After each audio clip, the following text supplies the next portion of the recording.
gentlemen, welcome back to another episode of the GFreak Speaks podcast, episode number 48.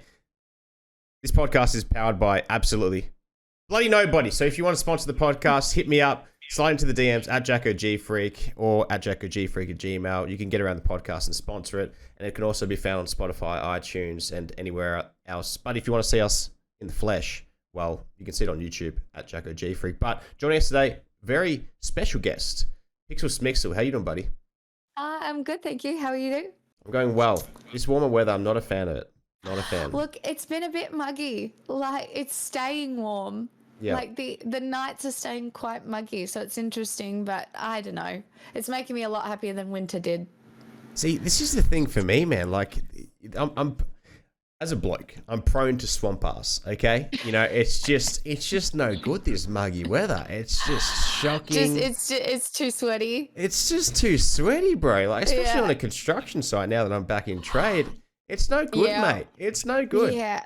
And if there's work sites with you have to wear long sleeves or pants or whatever, it's just like, mate, this is ridiculous. So I think that's a fair complaint, to be honest. It's Working out in the Australian heat is rough. I would have more of a problem with the pollen that's going around at the moment. That that hit me too. Yeah, rough. It's rough. It's rough. I have a nasal spray that I take, Demister, which really helps. So take that Nice. And it keeps me. I'm on the good. daily antihistamines because like for 2 months a year, my voice drops an entire pitch. Yep. And like my throat's scratchy, and it's like, is this allergies or am I sick? Yep. Oh, it's the worst, and your throat feels weird, and it's no good, man. It's not good. And you know what's weird is that we can travel to space, but we can't figure out how to stop the pollen. Like, what is going on there? Oh, it's just our overactive immune systems in a lot of cases. That's like, seriously, it's our bodies overreacting to things. So if we all could just stop being a little dramatic, we'd be able to fix it. Hey, well, that's not medical. That's not correct, by the way. Our bodies are totally equipped to be sitting in the 2022 age then if we're overreacting. Yeah. It's not like us to be like that, hey? No. But no. Pixel. Where did the gaming and content creation all begin for you? I was at university. I was studying forensic psychology, and my friends were playing video games, and they were like, you should stream this. People will watch. And so I did, and that's kind of how it started. We were all just playing Dota 2. And then I had 0 viewers, and then there were 2, and then there were 5, and then there were 10. And then it just kind of went from there. It was like, that's just how it started. Like, a happy little accident, really. No intent, just, yeah. And now you find yourself is this your full-time job right now? Yeah, it's been my full-time job for about 4 years, which is just nuts. I'm so lucky and grateful. It's just, just really happy little accident. I think I've worked hard, but it's right place, right time, right niche, and, a lot of luck along the way. So what is your niche? So I cover the news. I have a pretty decent newsreader voice, it turns out. And I'm a good reader. I read a lot of books as a kid, and I can read quite quickly. So I cover the news, and then we do like educational content. And then at the end of the night, I do a little bit of singing. There we go. To cope with covering the news and the educational content. Cope with covering the news. What is terrible about the news? What is it? Look, I think consuming the news these days is really difficult because there are so many things going on in the world that most people have little to no control over. And yet, if we don't inform ourselves, a lot of the people who are making the decisions aren't held to account properly. So I think these days people really struggle to consume news media, and I kind of just created a place to consume news media that maybe didn't feel so isolating and so overwhelming, because I really make it a focus of my content that it's about consuming the news, but realizing what is and isn't in your control, and the amount of things you can do to improve your situation and the situation of your community, while at the same time remaining, kind of stable. Yeah. It's hard work, but that's my intent, at least. I understand. I like it. It's a different take. And do you find that people have a difficult time understanding that, look, it's not the end of the world? I think a lot of people out there do feel like it's the end of the world a little bit, like, with the climate change news that we're consuming almost daily. It can feel a little end of the worldy. I don't think it is. And even if my take on this is very simple. No matter how bad things get, even if it is the end of the world, there will always be people looking out for one another and trying to do good things for themselves and their community. I truly believe that humans, in essence, do want to help each other and make things better. And I think there's a chance things get a little bit worse over the next little while, but I do believe that there will be a lot of good people making the effort to make things better. We just have to be a little louder about it. Devil's advocate here. The people that you believe or others believe that are making things better, could they be wearing a facade and not really making things better, but it looks like it is making things better? Yeah, there's a whole lot of that going on right now. Yeah, but any oil company that is advertising like how good the good things that they do for the environment, no, that's all about their bottom line. There's a lot of those kind of things that look really good on the surface or seem good in concept when in reality are not doing much to help the environment or the climate change issue. Like it's definitely a thing that happens. We call it greenwashing. Okay. In this Greenwashing. space. I like that name. Yeah, greenwashing. First I've heard of it. Yeah. So basically brands will, advertise their sustainability campaigns while, not actually recycling their plastic or whatever, something like that. And it's kind of just like the greenwashing over the company. There we go. See, Yeah. I think that some years ago, the councils, I could be wrong, allegedly the councils, protecting my ass here, that they never used to actually recycle from the recycle bins. Is that true? Yeah. So actually recently in Victoria, or actually it might be Australia, but we had a recycling program for soft plastics that you would take them back to the supermarket and they would recycle them. Anyway, a research project into that program found out that it wasn't working and everything was ending up in landfill, so that program has been cancelled. That's the problem with recycling. A lot of it doesn't function the way a lot of people think it does. Sorry, but it can be a little rough, and I do think people want to think they're doing the right thing, so a lot of people will try and recycle not knowing that a lot of these things just end up in landfill anyway. So it's a big problem. Dealing with our trash is a big problem. Dealing with plastic is a big problem that lots of people are trying to come up with solutions for. What is one of the best solutions of dealing with plastic that you've heard of, or that you have come up with in your own head to do with it? Well, I would never claim to be intelligent enough to come up with a viable solution in my own head. Absolutely not. The environmental scientists do an incredible job at these things. I think they've created there's a bug that eats plastic. I vaguely remember covering a news article on a bug that eats plastic. Hold on. Maybe I can find it. I do remember it. I saw an article that they are releasing these mites, I believe, some sort of mite, and they drop them in. Yeah, superworms can digest. Oh no, it's polystyrene. One of the most yeah. See, so there's not too much of that around, is there? No, there's so much polystyrene around. Yeah. It's one of the worst forms of plastic. It's cosplayers, okay? It's the cosplayers. It's their fault, okay? I put it on the cosplayers. I'm gonna say it's probably not the cosplayers. I would say that the amount of polystyrene that cosplayers use is super minimal compared to any sort of corporation that's like sending out products that are like wrapped in polystyrene. Could name a few. I'm standing up for the cosplayers. My friends are cosplayers, so I will not have it. You know what though? Then again, cosplayers are probably very conscious of how much shit they use because it is expensive, and they are funding their own projects. This is very true. So very I'm going. true. Also, I'm going devil's advocate here, going both ways. No, well, centrist. No, they really look after their costumes. Like costumes last a very long time, and they take a lot of pride in them. So, yeah, Absolutely. and I think that's one of the biggest environmental problems that we have, that people aren't. We kind of went through this whole minimalism phase where you don't buy a lot of stuff, everything's quite clean, minimalist.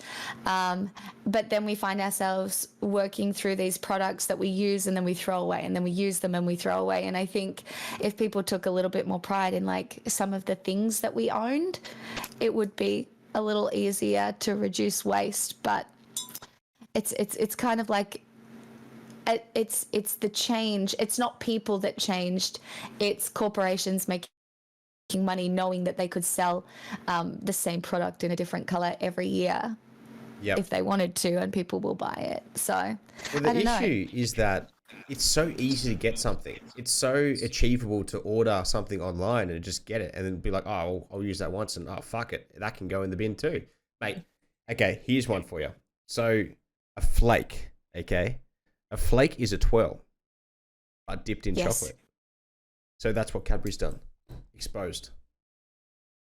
Exposed. Yes. Rebranding. My hot take is that the flake is better than the twirl. But do flakes even exist anymore? I feel like I haven't seen one in a very long time. Yeah, flakes exist. Absolutely. Do they still exist? Yeah. I reckon twirls are better because they're not as messy. Do you know what doesn't exist in Australia anymore? See, Starburst. What is? Yes. What the hell? I know, they're gone. Do you remember those ones that you used to get and they have like you bite into them and it has a little gooey part in the middle? No. Never had those. Oh, no. And they kind of looked like raspberries and they had the gooey part in the middle? They're around, but Natural Confections create those. They make those. But Starburst had the ones with like the fruits. And all the fruits would have a little bit of gooey stuff inside them. Oh, no, I do remember that. Oh, my God, now I feel like Starburst. Man, I'm going to have to Why did they stop manufacturing here or selling here? I just don't think it was cost effective. Honestly, most of these decisions at the end of the day come down to a bottom line dollar decision. That's companies focus on profit. That's about it. It's a shame, isn't it? It hurts. Well, yes. Yeah, that's just how it functions. It was a profit big eye opener. Above all else.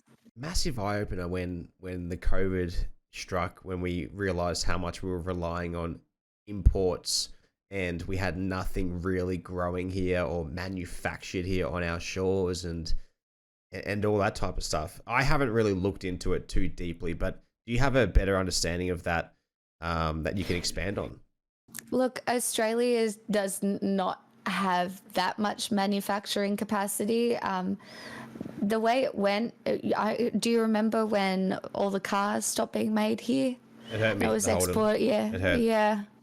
Yeah, exported overseas. And all of these decisions are just made on the cheapest possible way of doing things. That's why there hasn't been so much development of manufacturing here, because it's just cheaper to get it done. A lot of times by slave labor in other countries where people aren't being paid enough money, but like the standards are kind of different. And look,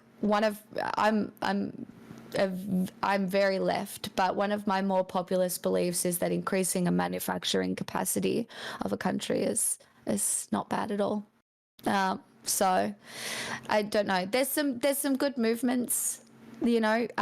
In Melbourne specifically, we were able to manufacture the vaccines. So like that's pretty cool. We have some good innovation going on in like the biotech sector. But yeah, we'll see what happens. I don't know. I think a lot of it will still be exported overseas, especially during a cost of living crisis where everybody just tries to cut as many corners as possible. I know. That's another scary thing with percentages of interest and mortgages going up. Like, that's a big one for me. Like my mortgage is literally like added, it's doubled, but then it added an extra 20% on top of that as well. So I'm like, holy shit, man! Like this is I'm like just hanging in there type of thing, not really buying much shit or going out. So you were on a variable interest rate mortgage. Yep. I'm so sorry. That sucks. Yeah, it's not ideal. Yes, it's so funny because obviously to like curb inflation, the banks have to do something, and they think that raising interest rates stops people spending. And it's so funny because we as the people always end up paying for like the giant mistakes of the system and of the corporations who tend to profit off our suffering most of the time. And it's so interesting that so many people in this country find themselves in positions like you, when in reality that's not fixing the problem. It's not fixing the problem that gas companies who don't pay their fair share of tax are choosing to export gas overseas for the good price that there is right now, which sees our prices go up as well because, less supply. It's a giant clusterfuck of a whole lot of things, and it's always the people that suffer for it. It's pretty nuts as well. Like trying to understand how to, I guess, if you're a leftist, you would absolutely hate Andrew Tate. Yes. Like what he says, like escape the matrix. But also when it comes to like the gas, like distributing and whatnot, it comes from our ground. Why is it cheaper going overseas than it is to truck it to a station around here in the country? It's just ridiculous. Well, I would like to partially nationalize gas and oil here. I would like some of it to go straight to taxes to fund our government, which is probably I guess it's not really controversial, I don't think, but a lot of people don't agree with it. A lot of people believe it should stay private, but I think history has shown us that private corporations will only ever act in their own best interest, and I do think that some of the resources of a particular country should go to supporting the people of that particular country. But yes, Andrew Tate is a giant turd, and no one should listen to him at all. He is a misogynist sex trafficker, allegedly. So actually, what are your thoughts about proven. Andrew Tate? Okay, when he first came, he kind of just popped on the scene. Like it just popped up type of thing. Like it just exploded from nowhere. Honestly, there's a whole lot of disenfranchised young men who are looking for somebody to blame for the loss in power that they are feeling. And instead of blaming like the systems like capitalism and the patriarchy, which is resulting in a whole lot of wealth being hoarded at the top, and the financial security of women improving, and then asking for more from relationships. So men are struggling to find relationships more consistently. And someone like Andrew Tate comes along and gives them a very simple answer to that question, which is, it's the women. There's something wrong with the women. There's nothing wrong with you. It's the women with the problem. And then, they basically stereotype us into this one very like specific idea of what a woman should be, and then teach the men how to get that. But what a lot of people don't realize is that with this messaging that comes across from Andrew Tate, it's not going to work. For a whole lot of these young men, it's not going to work. It's not even going to come close to working. The most of them are going to get laughed in their faces. Like if somebody were to come up to me and like act overwhelmingly like dominant or whatever he fucking suggests, like, women aren't responding well to that in many cases. And so it's only going to make the problems that these young men feel worse. Yep. What about when it comes to with him? If he removed the misogyny parts about him, do you reckon he would be a positive influence on people? So No. remove those types of things, and what he says about his thoughts on women and all the wives and all that type of shit situation. But if he removed that, do you reckon he would be a positive you can't source? remove it because the rugged individualism of men is held up by women. So basically, the only reason men get to participate in this hyper individualized capitalist society is because it was built on the unpaid emotional and parental labor of women who like allowed men to go out and create all this wealth for themselves while women's time was undervalued in the home and undervalued in an emotional capacity. And now that women are asking for the same thing in return because we are now able to provide to the situation financially, men are like, oh no, that seems, no, absolutely not. Why can't things just go back to the way they were, where all I had to bring in was some money, and then, you know, I put in a bit of money and I get a bit of love out, and then so I can go off and live my dreams. So Andrew Tate's entire rhetoric falls apart if it isn't built on the emotional labor of women. And Andrew Tate is particularly bad because he objectifies women, and like that is one of the like main parts of his content, the idea of a woman as a possession rather than an actual human being. So you can't really remove that from his rhetoric, I don't think. Yeah, understandable. He's like kind of tied into it, and without having that source of, I guess, you know, the misogyny, then he isn't really that inspiring and eye-catching, and you don't really want to listen to him too much. It's just it's that it's intoxicating to hear because it's a simple answer to what is a very complex problem. Yep. And it feels empowering. He's like, okay, so he gives people steps to fulfill, and it feels empowering when in reality it just won't be. Absolutely. And it's kind of interesting because now that Twitter has changed ownership and whatnot, there's going to be these other people that have been banned from Twitter that are now able to come back onto the platform and re-access that. And I don't know what the case is when it comes to banning or unbanning people from a range of networks, but do you reckon him, or, you know, Donald Trump, or even I think Ethan from H3 Production, I think he was banned as well, like from Twitter and whatnot. He got banned for imitating Elon Musk. It was very funny. Okay, so even with those people like that, of that stature, or other people with the check mark previously, do you reckon they'll be coming back now?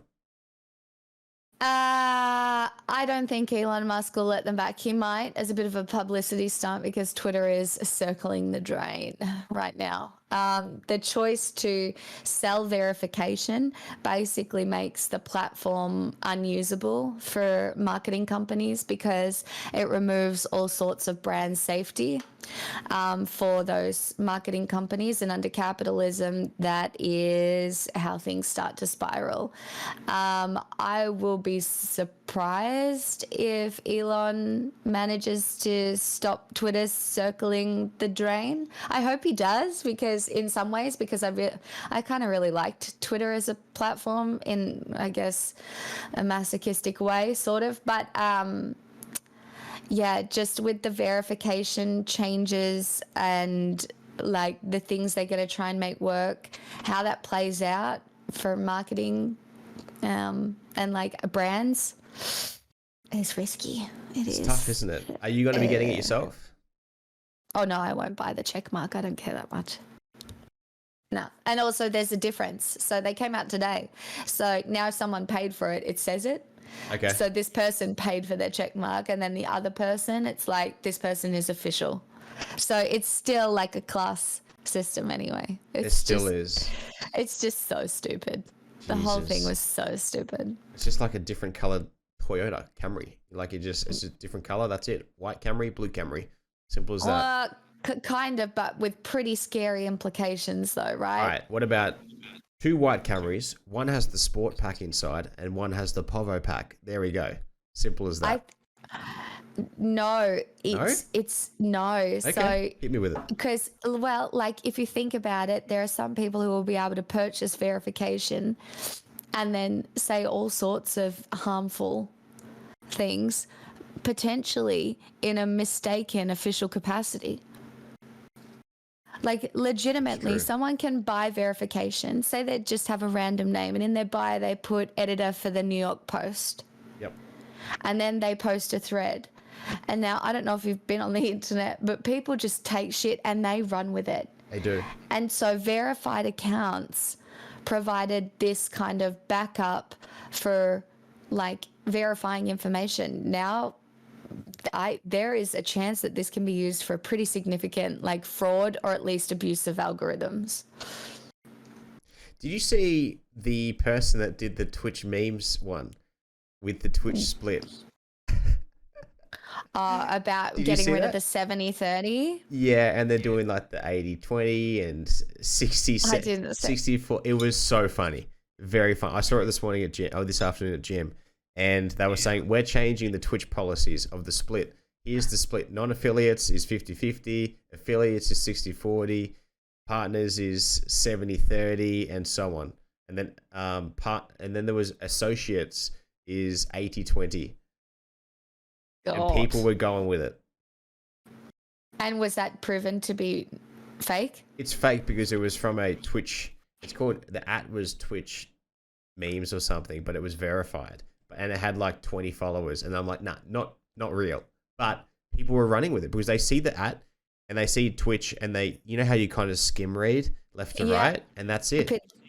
That's how people share misinformation constantly. Yeah. It's bad. But now that they're bringing in some information checker on Twitter, do you think that will be a pivotal thing for the platform itself? No, because they just fired all of the staff that would do the information checking. Like, do you know what I mean, what stuff are they going to use? They're going to use an AI to do that? Cool. That's going to work out so well.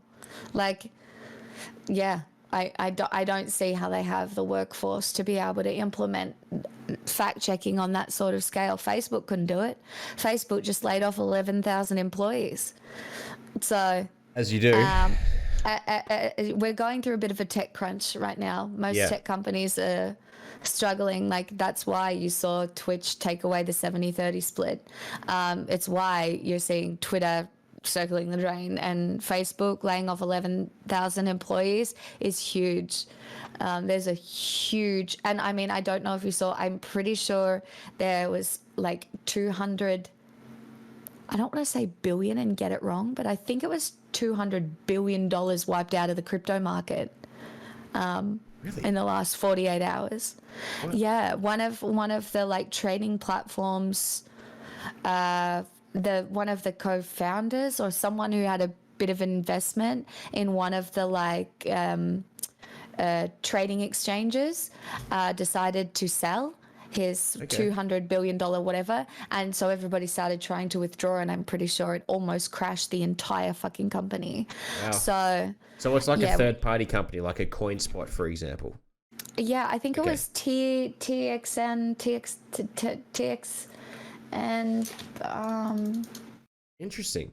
That is interesting. I have a little bit of crypto myself that I was putting like a shit all amount into it each week type of thing when I could, but it doesn't really. It's not really going. The boom was way in 2010 for Bitcoin. Yeah, it was a long time ago. And for anything to kind of pop off again like that, Ethereum might be the next, but you're kind of waiting for like a Dogecoin, which is like a 0.0003 of a cent to kind of that was just a meme, I right? know. As well, like there was no practical. Yeah, but there was no practical application of it. That's the problem. Like these things are all well and good, and like the technology can be exciting for a lot of people, but if there's no fundamental application for these things, none of them are going to last, and that's the problem. And yeah, Binance is buying FTX in a major cryptocurrency exchange merger. FTX, you know, FTX purchased TSM for $400 million or $200 million. They invested into it. This is the thing, and that's why like Bitcoin and Ethereum have plummeted in the last however many hours. Okay, that's bad. Yeah, no, I like the global economic situation is definitely not good. No, it's definitely not. And when it comes to like when you're talking about the, I guess, usability of a crypto coin itself, I understand that because all the things that I have invested in myself, the small amounts is, you know, one of them, the main one would be Sandbox. Sandbox is the currency for virtual reality and I think gaming and whatnot, but it's the main thing in the Facebook metaverse that will be used. And it's quite cheap. It's like $4 for one share. and whatnot. So who knows? Who knows? It's interesting. My guess is that the metaverse will fail. Okay. I would love for something like that to exist, but they had like a group of people trial working in the metaverse. They all got sick. Oh. Like they couldn't what type of handle. sickness?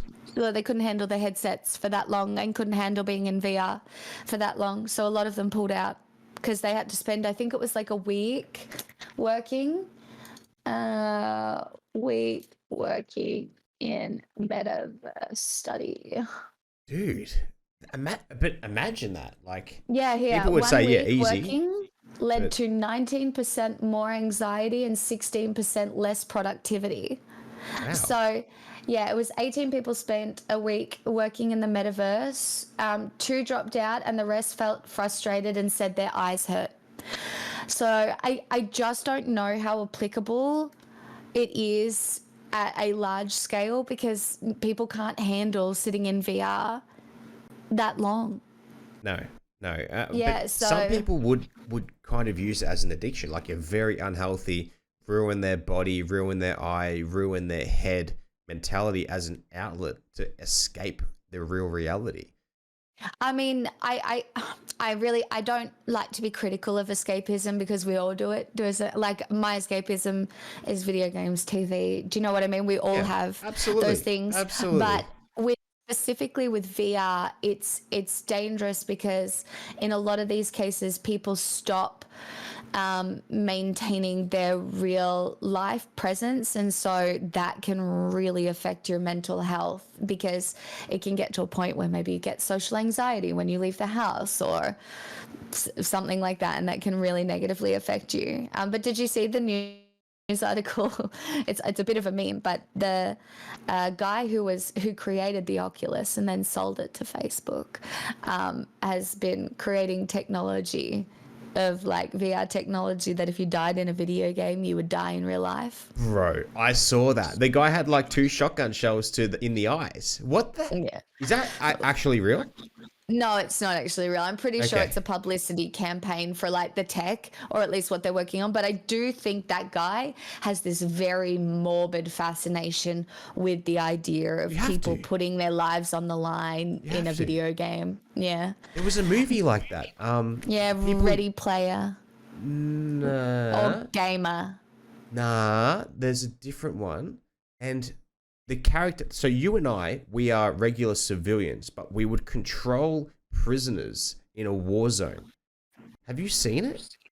Is it with Jared Butler? Is it Gamer? Jared Butler. Oh, so it is Gamer. I think it's called. Is it called Gamer? Regardless, we both know what it is though, because it's Jared Butler. But something like that. Imagine that. Yeah, it's pretty scary. It's a scary thought. Like the dystopian video game movies, like Ready Player One and stuff, I actually kind of like. Yep. But I don't know if we'll see it play out in our lifetimes or not. But it would be cool. Who knows, man? Who knows? That's the other thing in our lifetime. Like, the next step is like I don't know how old you are. I'm going to assume that you're my age or younger, so 25 or younger. Sure, go with that. Okay, go with it. I'm going to say that would be a compliment, which is great. But when it comes to having children now, there's so much shit going on and so many little planted seeds that are going into children's heads. It's confusing for them. Like, are you going to have kids yourself? Or like, should you have kids? Like, what are your thoughts about that? That's an interesting question for me. Personally, I can't have children, so I won't be. That being said, I think that if you want to be a parent and you want to be actively involved in raising a little human, then you should probably have kids if you want to. I don't know how financially viable it is for a lot of people at this stage. I would say that's why you see a lot of people choosing not to have kids. But I don't know. I think people need to undertake the role that comes with being a parent, seriously. Like, you're raising a little human, and bringing a little human into the world that we live in now is extremely complicated. Like, teaching them what's going on in the world today is a big task. And I want the people who want to have children to be able to have children. That's why there should be free childcare. It's why that we should support women in getting back to work. It's why, you know, increasing maternal and paternal leave is a good thing, because it allows for bonding and like parenting of that child in their most like crucial developmental stage, which is between the ages of like 1 to 5, which is where most of their brains develop. That being said, I would teach your kids how to garden, how to find fresh water, you know, just in case, those sorts of things. Eat dirt, eat worms, let them do that shit. Survival skills, native Australian plants, you know. Get a bit of sunburn, you know, that's okay. Maybe how to build. Yeah, maybe how to build. Legos. Probably to cover up in the sun. Don't get sunburnt, that's dangerous. Bit of sunscreen. Yeah. Sunscreen. I think well, I don't know. I don't know if we have sunscreen in the apocalypse. I think you'd end up having to like cover up. Yeah, true. You'd have. See, I need Vaseline on the lips. You know, a bit of paw or something. Yeah, you get too chapped. Imagine in the apocalypse, your lips are just crusty, crusty demons, bro. Oh god, it would more just be like you got to put sunscreen on your lips. They're very vulnerable. Imagine your blackheads of not having showers for that long if there was an apocalypse. Oh, it'd be a different time. It would be. I mean, I'm on too many medications. I'm first outing. You're done. Absolutely You're done. not. Natural selection. Yeah. No, natural selection. Yeah, for sure. I'm clean. I've just got Red Bulls. Okay, I'm surviving. I've got my Red Bulls and my lightsaber. Well, you might have to stockpile some Red Bulls for them to be available. I have about 6 slabs. They get delivered once a month. Perfect. Okay, so happy days. I can't keep up with it coming in, Pixel. Okay, but we're getting there. I'm not a massive Red Bull drinker, but I do love the drink when I do consume it. But yeah, with children now, I saw a video. It was yesterday. I was scrolling through the good old TikTok, and I saw that there was something about children not having rights about their parents not having rights over their children about what they would like to identify as, but the teachers at the school are able to help bring them to that transition stage and help fund it or something. I'm very vague with this right now. I'm not super clear. I can't really remember, but nothing. I know what you're talking about. You know the video? Like it was a law that passed in Victoria about pretty much taking away parents' rights. What the hell is going on there?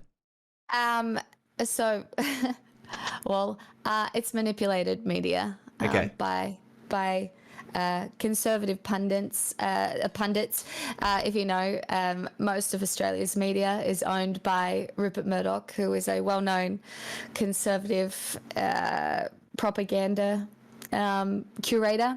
So if you trace this news back, you'll trace it back to the Liberal Party, who is well supported by Rupert Murdoch, and you'll trace it back to the fact that the law that was passed is just that teachers can, if they think it is appropriate, refer to a child by specific pronouns that that child has requested at school.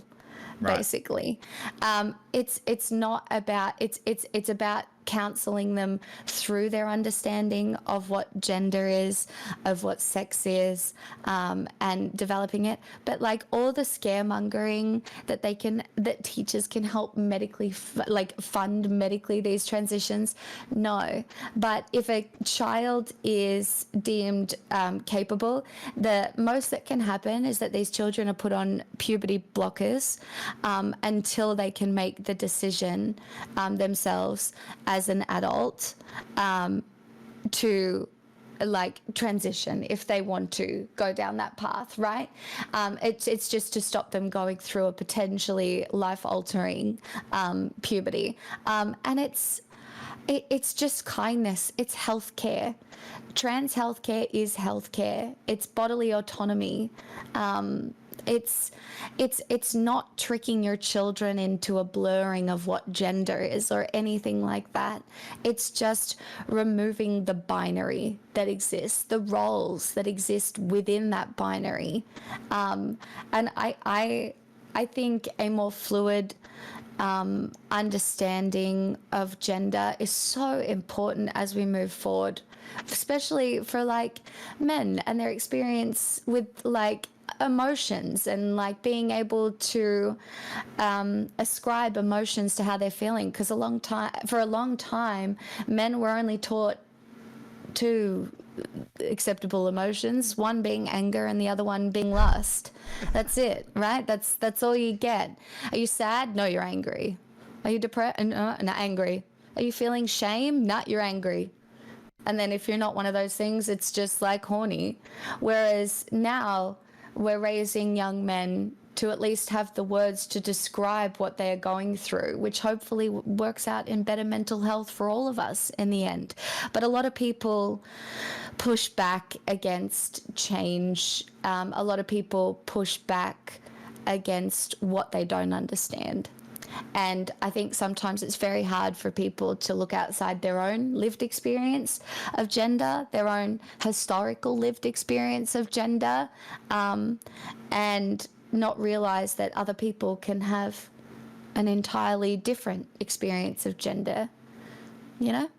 I understand. Look, for me, Yeah. I'm like, I don't give a shit. As long as you're not shooting people, killing people, do whatever the fuck you want, okay? Just don't tell me that I'm a weirdo for just being a bloke. That's the simple thing. Because you know how, like, for example, some vegans are like, oh, you should be vegan. Well, you know, like, calm down. Relax. I think maybe sometimes a little bit of progressive rhetoric can come off a little jarring when you don't understand it, especially if you feel like someone's like attacking you as a bloke. No, there's nothing wrong with being a cisgendered man. Like, nothing wrong with that at all. It's entirely normal, just as it is entirely. Sorry to interrupt, but what is a cisgendered man? A cis it means the opposite to trans. So cis is the technical scientific term for something remaining the same rather than transitioning. Right. So it's no longer it's just a man. It's a cisgendered man, and same as a cisgendered woman. Oh, no, well, they're just adjectives. Okay. They're adjectives that are used to describe one's experience of gender in a way that is inclusive to trans people who have experienced a different experience of gender. And I don't think it's that hard to choose kind of language. Like, a lot of people call us woke moralists, and because they think we're sitting on some sort of pedestal here. But I really don't think it's that hard to choose kindness at the end of the day when you are just like, it's not that hard. When you see someone like Piers Morgan so averse to changes in language, when if you look at English look at how old English used to be written in sonnets, in books, how it used to be spoken. It's entirely different now. We wander around saying like every second word and we don't want to change the English language. No, evolutions in language are a part of an evolving society. And because we are collectively coming to a much greater understanding of what's going on, we need new words and we need inclusive language and we need ways to describe the human experience that might not have existed in a time where we didn't understand what was going on, if that makes sense. I get it. I'm following along. One thing that I've observed is that the different genders is being pushed quite heavily, especially to, I guess, young children. They're developing and whatnot. Me, as a kid, I used to love my Tonka trucks and playing in the dirt. Literally, typical kid, typical boy. And girls wear the dresses or whatever, and then you'd have girls that, if they wanted to play basketball with the boys, they called themselves tomboys, but I know them and I'm still friends with those girls and they are still girls. But when it's pushed to like a child about, oh, there's different genders, Timmy, you can either be a girl or a boy or a they, them, or I don't even know what else there is, respectfully. But do you think that mentioning these things to children and them understanding it is a little bit dangerous, because they may feel pressured by other people that, oh, you're not changing, haha, and they might get bullied? Or do you think it's a little bit dangerous here and there that they're being overfed too much information? I I don't know really what you talk about, because I really don't think there are a lot of people out there telling children, oh, you're a little boy, but you can be a little girl if you want to. Like, I don't think that's the conversation that's happening. Any parents that are teaching their kids about gender or raising them in a gender neutral way are doing so out of kindness and kindness to other children. And there can always still be girls that are just tomboys and things like that. No one should be feeling any pressure, but like an environment of understanding is so important for all of us. This pushback that you're seeing, this transphobia that you're seeing at the moment, is exactly what happened to gay people in the 1980s. This is just the latest wedge issue. It's the latest understanding of the human experience that people who are averse to change want to push back against because they don't understand it. It's not being pushed on children, but what was pushed on children when maybe you and I were growing up is that, like, the social constraints of our gender pushed us into the hobbies that we had. I did ballet, singing, piano, like these things that were probably extremely feminine, right? But like, that's because of socialization. Gender is a social construct in a way that society basically tells you a long list of things that you are supposed to do and supposed to be because of your gender. And it kind of ties into the question that you asked me before, right? Because like, if you want to go down the idea of gender not being a social construct, am I a woman? I can't have children. Therefore, am I a woman? So it's a wider understanding of gender is kind of for all. And I really don't think kids are being indoctrinated in the way that right-wing media will have you believe. What about when children even just understand this overeducation of things? Like, for example, a child may have a bad dream and you would say as a parent, oh, did you have a nightmare? And that word kind of just sits in their head. So then they would say that possibly. They may not have even had it, but they may say, I had a nightmare, so then they can come sleep in their bed with the parents. So would you say that mentioning, the non-binary and the gender fluid things would be, over-educating them and being confusing for them? Well, what do you mean about overeducation? We live in an age of information, Absolutely. right? It's more about like just too much going on. Like it's more about kids are going to find out about these things no matter how much control you intend to have over them. You will never block them from the internet. We live in an age of information. No. So I think most people's jobs as parents these days is to give kids the tools in which to navigate these things, which unfortunately, for the people in power, is education. You need to teach your kids to be kind to all the experiences of gender while helping them understand their own, no matter what that is and no matter what that experience leads to. You should be able to educate them to be kind to themselves and kind to others. And I think the use of they, them pronouns is like the minimal effort, because I don't know, I think there are a lot of parents these days who do want to raise their kids in a far more gender neutral way, in which like there was a time I definitely wanted to cut all my hair off when I was a kid, and look, if we were today, I might have been allowed to, right? And it's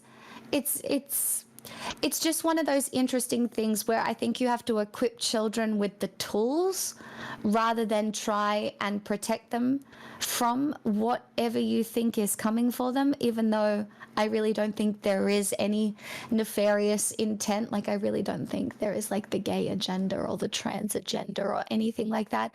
I think it's just a whole lot of people wanting their lived experience to be seen. And I really feel for kids growing up having this understanding of gender and their parents not being understanding. I think that's leading to a lot of mental health issues for kids. Absolutely. And to take away from what you said, like the big one is that falls really closely to me is, just treat others the way that you'd like to be treated. That's always been said from when I popped out to still now. It's just, you just got to do that. If you treat people with respect, then they're going to be respectful back. And if they're not, well, then don't talk to them. Simple as that. Walk away. I think a lot of society is still learning how to be respectful to trans people, and I think that we still have a ways to go, because trans rights are human rights. At the end of the day, it's about bodily autonomy and like the freedom to experience this consciousness in a way that is authentic to you. And I think we have a long way to go. But yes, I do believe that kindness is where it starts from.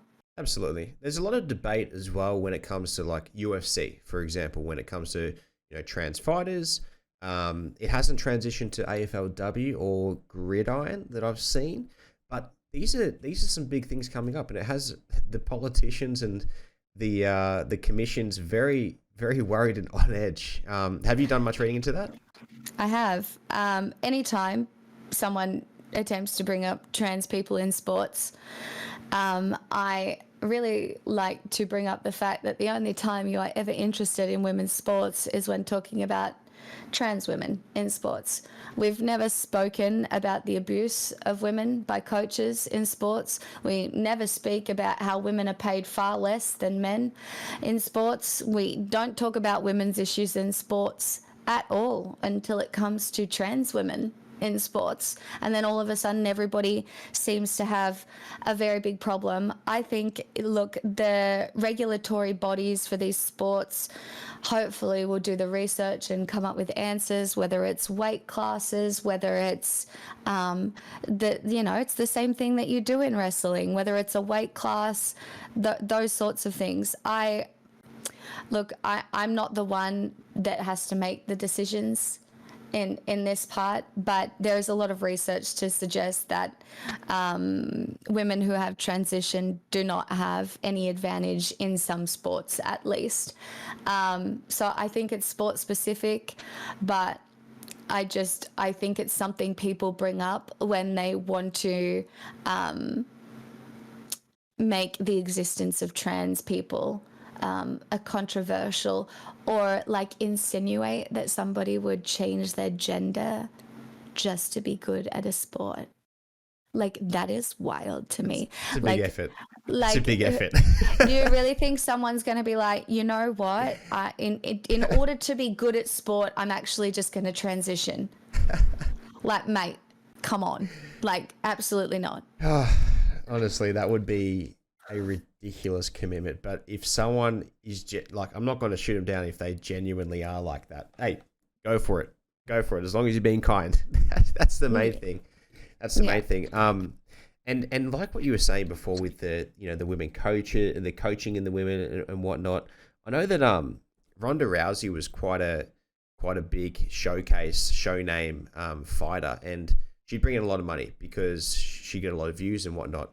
Merchandise and all that type of stuff sold and all that. How would we, for example, I know tennis is always a big debate. Whenever the Australian Open's on, you hear it. I don't know. I'm in Melbourne, so I hear it all the time.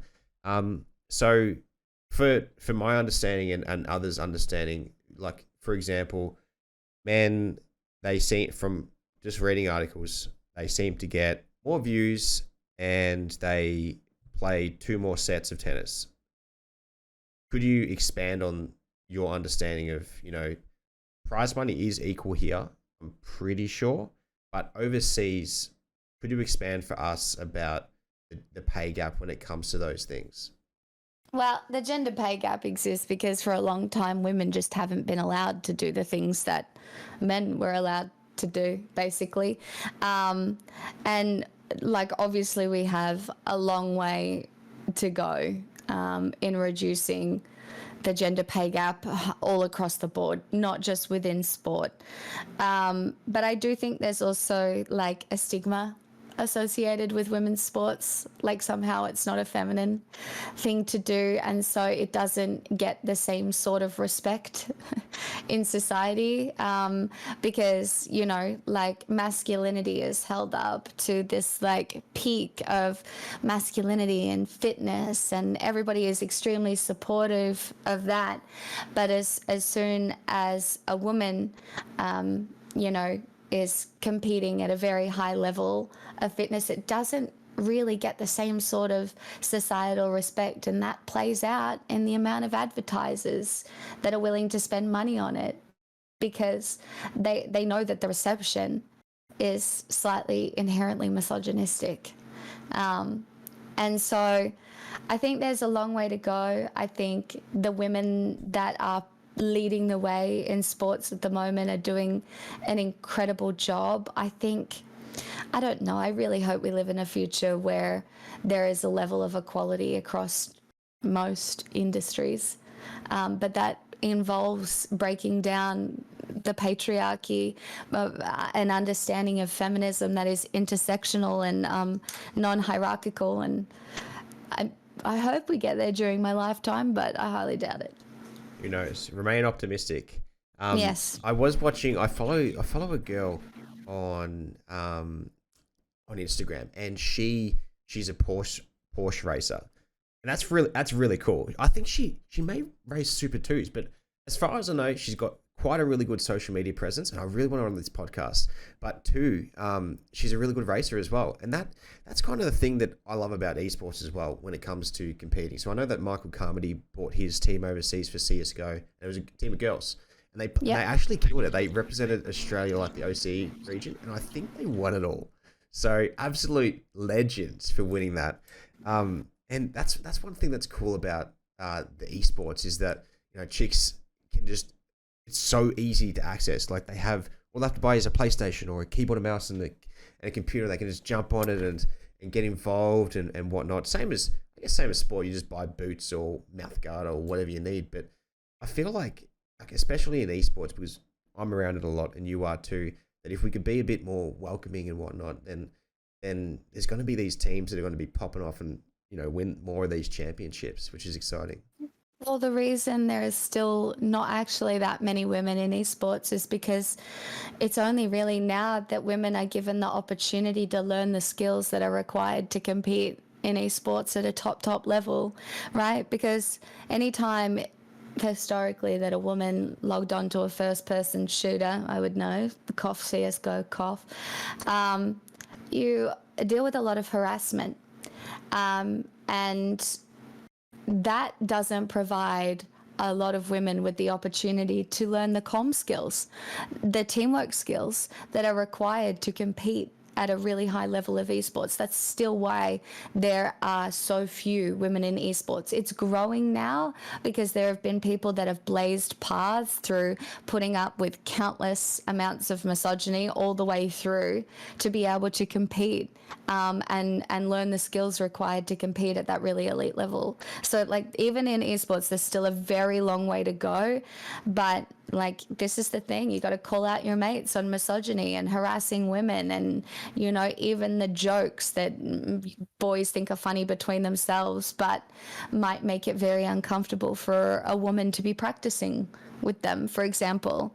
And so like we just need to make spaces kinder and more inclusive. It doesn't mean you can't be edgy. You can be like edgy and kind at the same time without just, I don't know, being an entire jerk to women. But like, yeah it's very interesting. There's a fine line. There is a fine line with it, I guess. And the easiest person to take the piss out of nowadays is kind of like the white straight male. It's like the safe card. It's like, okay, we'll pull that out of the pocket and whatnot. But yeah, the esport one is cool. I think that marketability wise, if there's a team that's a high caliber team that does have a chick on the team, oh my god, can you imagine the marketability there? That the marketing there alone is worth a lot of money, especially if she's a top fragger. Oh my god. Yeah, I would have a lot of respect for the men on that team as well, because it means that they have been inclusive. So yeah, I completely agree. That would be huge. I would love to see that happen. Hey, I want to explore some of what we did at DreamHack. So you did a seminar for Students' Day, which was really cool. I love that. Explain to the listeners right now how you got into that and, you know, what it's all about. Well, both of my parents are teachers. My dad is an international educator and my mum teaches teachers to teach. So I've been around education basically my entire life. through people knew what I did, so a lot of like my mum and dad's colleagues know what I do for a living, which is, sit on the internet and talk to people at its most rudimentary level. And I was approached to do talks around Melbourne to school kids about remaining safe online and how to look after yourself, and some of the social pitfalls of existing on a platform as well, right? Like things that you should and shouldn't say, making sure you have informed opinions, not posting something on the internet that could affect your job prospects into the future, stuff like that. So I started giving these talks to schools around Melbourne, and then a contact from ESL reached out to me and asked if I would do it for DreamHack Students Day. And so I got to give the same talk to some students in Melbourne, and I think I might get to do it again a few times. And DreamHack's coming back in April as well. Yeah. So I'll definitely see you there. Definitely see you there. Yeah, I might be around. Hopefully we can have the same shit. I can just bring you up on stage. We got Pixel. Take it away. And just the simple, you walk up on stage and just give them the spiel. Love that. Yeah. I honestly, the best thing about it was just the questions. Like, you can tell that kids and parents and teachers want to know so much about the space and how to navigate it, and a lot of them are trying to learn from their kids, and so somebody else trying to explain to them from that same level is, I think, very, very helpful. You're kind of like the in-betweener. So you're in between the age of the student and the parent, and you're kind of liaising with each other to a little bit. Give it in layman's terms, this is this. Oh. I don't think I seem like my content is not for children, right? So I don't know if I seem particularly relevant to the kids. A lot of them are pretty TikTok meme heavy, but I do think at a certain point it is just hearing it from an adult that isn't your parent as well, right? Like when your parents tell you, to don't do this, so you're safe, you're like, oh fuck, whatever, mum, like who cares, like, whereas if you start to hear it from multiple adults, it can sink in a little bit, maybe. Yeah, it's a little, it kind of adds up. That's kind of why they give you the talk about, hey, pull your head in, or like even some parents, I think in movies and whatnot, they take the kid to jail. Hey, you end up like Big Jim over there in jail. Just to kind of scare them up and whatnot. But and I think that I really want to dive into a bit of the Christmas song before we wrap it up as well. So hit me with it, okay? What's going on here with the Christmas song? I didn't know you were singing. Well, hit me with it. I just sing at the end of my stream. Great. Because it's how I've maintained my mental health over the past however long. Okay. And other people seem to like it too. And then last year I got the opportunity to record a cover of a Christmas song, but I wasn't able to release it. So I'm going to release it this Christmas, and then everybody will be able to listen to it if they want to. It's a pop Christmas cover of Have Yourself a Merry Little Christmas. But it's fun. So no, that'd be exciting. Did they not release it because it was like too conflicting and was gonna outshine Mariah Carey? It's actually, you know what I'm saying? It's just a mission. Like, you have to go through a distribution platform and set things up, and it's a lot easier than it used to be. Like you don't have to be part of a label or anything like that, but you do have to go through a distribution service and make sure it's on all the platforms and everything's like credited properly, and then See, I would be saying Mariah was on my ass. She wanted me to delay it to another year. I was taking away her profits. Yeah. Okay, that's the story you should run with. That's the dream. Imagine like I just get Christmas bonus income for the rest of my life because people like my song, but that won't happen. I don't think it's that good. But imagine, imagine. So you're with a record label, correct? No, not yet. Not yet. Not yet. Yeah. I saw that. I heard that. Not yet. Picked up on that. Not yet. Okay. You got more coming. You got more beats. No, maybe. You get a lot of opportunities in this industry, Some go places, some fall through. Hopefully this one goes places, but we'll just wait and see. Who knows? Just quickly though, like how did you get in touch with anyone to even do this? Honestly, it was through doing a podcast. Yeah, right. Yeah. Whose podcast? Well, I don't want to name drop on. I'm not gonna. Yeah, I'm not I gonna don't want to give. Yeah. I don't want to give them massive publicity from this huge platform. Okay, so don't say it. No, not like that. I just don't want to like out. Do you know what I mean? I don't want their DMs to be like inundated with like requests or anything like that. You know? Yeah. Yeah. It generally happens a lot on this podcast as well. So, like, honestly, it's disgusting how much it happens. But with that being said, is there anything else that you would like to chat about before we wrap this up? Because I know that we're kind of, I'm a little bit over time. No, that's all right. I don't want to make you late anywhere. No, I don't think so. I think it's really hard to pick through media these days to find truth in the narrative. My goal at the end of the day is to encourage people to think critically and kindly when consuming media, and I don't know. I think that ends up a lot better than the alternative. So I don't really have much more to say. Thanks for having me on though. Like, it was a very interesting conversation. No, pleasure. It was great to have you on board. I knew that we were going to get a good conversation. The first time I met you, I'm like, I've got to get her on because she seems interesting. So, and it's been you know, getting this happening. I'm glad I rebumped the DMs, but I'm happy. Well, I honestly, I probably did this thing. I do it all the time and it's so bad. I read it when I wake up in the morning and then I'll like close it. And then in the morning, like if it's like just when my alarm goes off and then I go back to sleep, I basically forget whatever happened in that period of the morning with the messages that I opened. And it's bad. And sometimes I forget because there's a lot of them. So. No, that's fair enough. That's fair enough. I understand. You were making Mariah Carey beats too. You know, you got to get a cash income coming in and stuff. I was just in the studio so much, you know. When you just quickly, when you make the Christmas song, do you bop your head like this? No. It was actually recording the Christmas song. I was hungover, sitting on a couch, singing into a $10,000 microphone. You sit. Like, you don't stand. I sat for this one. Okay. Yeah, just to be comfortable. Like sometimes.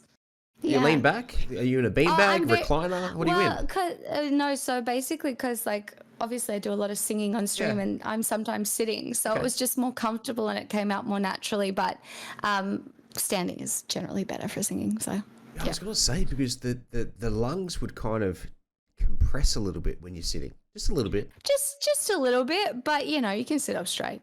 Okay, I respect that. Yeah. Respect. Yeah. All right, Pixel, thank you so much for coming on to the podcast. You're a legend. Best of luck with your Christmas song this year. I'm looking forward to the one next year as well that you're going to make. And for Easter, you know, just go all out. You got to have one for even New Year's. Just go for it. But best of luck with that. And thank you so much for your time today. Big fan of your work. You know, keep presenting that news and keeping people, everyone happy with the sing along at the end as well. Yeah, we'll try. And I'll see you at DreamHack. I'm sure of it. And ladies and gentlemen, Pixel's details will be left in the links below in the description. Until then, be safe, stay small, and as always, boom baby, peace.